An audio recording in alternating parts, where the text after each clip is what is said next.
Alright guys, hello and welcome back to another episode of the Pokemon TCG Addicts. I am the Pokemon TCG Addict, and today we're going to do something a little different. We're not going to open some packs, we're going to do a deck profile. As I said, we were going to try to do these, and today this is going to be the first one.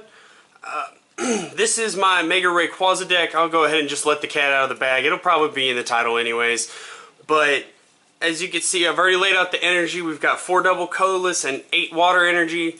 8 might be a couple too many, but I really don't like messing with my max elixirs. So we're going to start with our supporters. We're going to start with a pretty basic one. We're going to start with a Sycamore here. I've got 3 of these. Discard your hand and draw 7 cards. Super staple in Pokemon right now. Next, we've got 2 ends. Each player shuffles his or her hand into his or her library and then draws cards equal to the number of prizes they have remaining. Can be a good card if you're behind. It can be great if your opponent's showing that they might have a really strong hand, or if you just have a really weak hand with 1 or 2 good cards in it that you don't want to discard with Sycamore. You can just end it. Alright, we have a little bit more utility here with Lysander. Switch one of your opponent's bench Pokemon with his or her active Pokemon. That's come in handy a lot, especially if you're playing a deck full of EXs. If you see any of the Evolution decks or Regice, you want to kill those immediately. So you get them out there with your Lysander, and then, well, you kill them. And then we're also playing 1 Pokemon Ranger to help against the Evolution and excuse me, Regice decks, which for me, that's part of the meta at the LGS where I play at, which, if you're wondering, that LGS would be CyberLordGames. Check out their website, it'll be in the description below. And let's move on.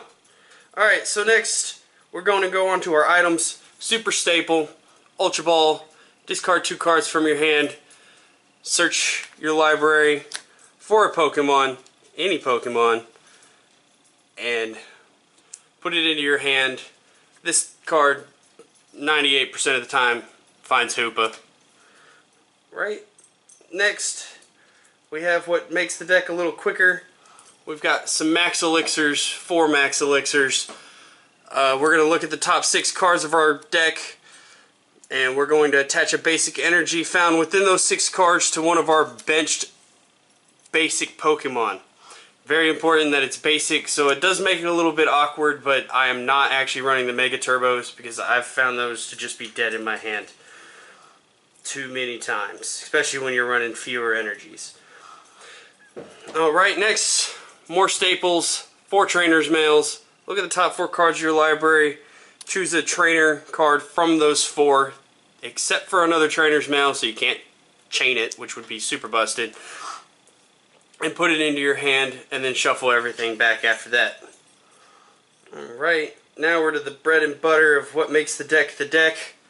We've got 4 Rayquaza Spirit Links, a Pokemon with this tool attached. If it becomes a Mega Evolution, it does not end your turn. So if you put it on your Rayquaza and you turn it into a Mega Rayquaza, your turn continues. It does not end.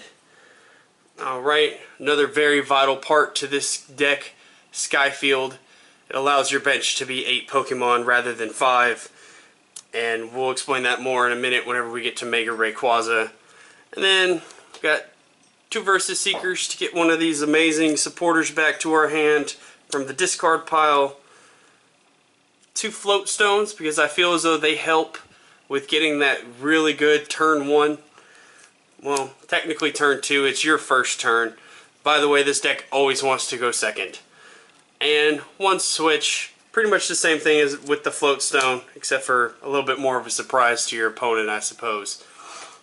Alright, so now we are to our Pokemon. We've got 4 Rayquaza.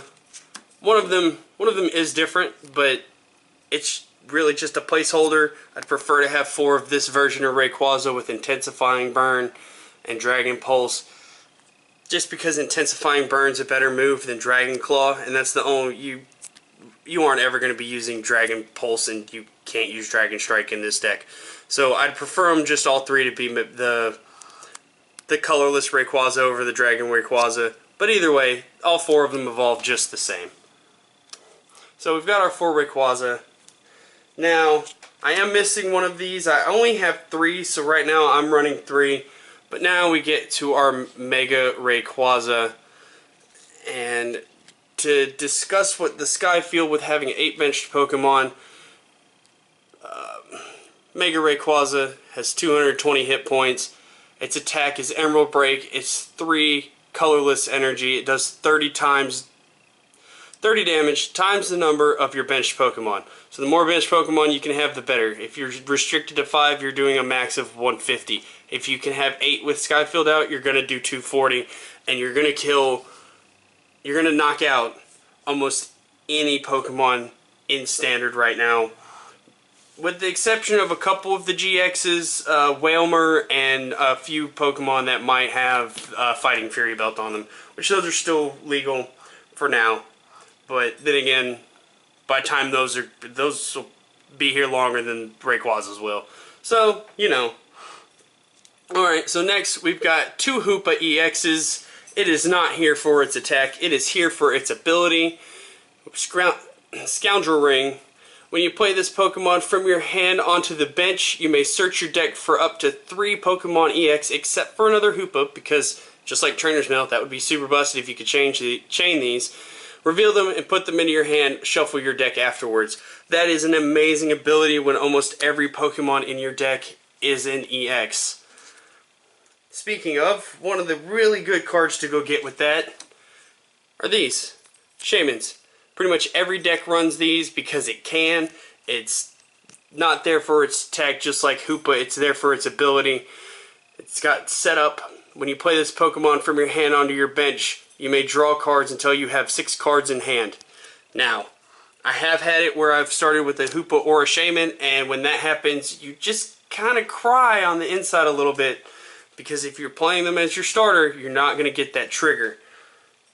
Alright, then we'll go into a little bit more meta. There are people still playing EXs where I am. So right now we have 2 Regices.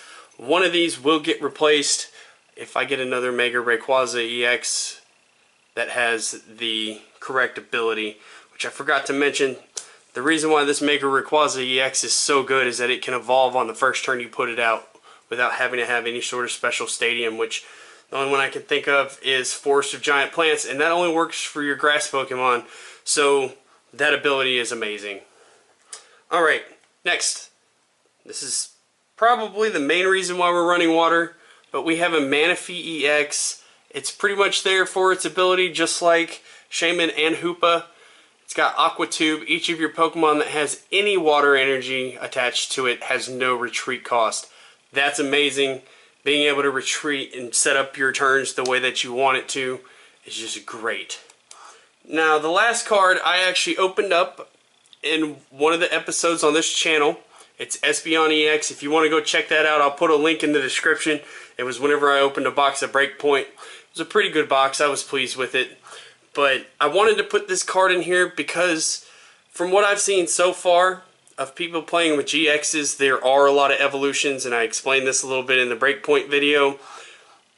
The Miraculous Shine attack being 1 colorless energy to devolve each of their evolved Pokemon and put the highest stage evolution card on it into their hand is amazing. Dekidui has 240 hit points. However, Dartrix has 90 or 100. It's a very low number. So if you've got 130 damage on a Dekidui and you can Miraculous Shine it down to a Dartrix, it gets knocked out. You don't get your 2 prizes, you just get 1, but it's still an amazing ability, and it's going to set them back because they're going to lose 2 of their evolution line Pokemon. So this is the deck. I do also play this deck online. It's actually a little better online because I have my 4 of sets and everything's just a little more rounded out. But this is what I'm playing in paper right now. It's doing pretty well at my local league challenges, and I also have a deck that I play for league for whenever I we get some newer players in, you know, a little bit simpler. This is a pretty competitive deck. I know there are a lot of things that shut it down, but in my meta right now, they're not really being ran, so it's fine. But it's still super competitive. It's pretty complicated for a new player, so I actually have another deck that I will profile a little bit later on for you guys to look at. It's just a silly deck, Vespiquen, Decky Dewey. I know it really doesn't even make sense, but it's Vespiquen and Decky Dewey, and I love Decky Dewey because Decky Dewey. Alright, now for watching this, you guys can have this Thundurus code I got from whenever I opened up the Lugia EX and Thundurus EX tins a couple of episodes ago. You guys enjoy that. Think it's just the promo, that's just the promo Thundurus, but hey, you know, those are probably getting harder and harder to find. And on the next deck tech that I do, deck profile, well, I will give out the Lugia code that'll go along with that Thundurus code from the same opening. Alright, well, I hope you guys enjoyed. If you did, leave a like, leave a comment, subscribe to the channel. I'm going to be putting out as much content as I possibly can, really as much as I can afford, of course. And just tell your friends if you liked it, see if you can get them to join. And if they enjoy Pokemon, I hope they're going to enjoy this channel. I hope you enjoyed this video. Thank you very much, and y'all have a good day.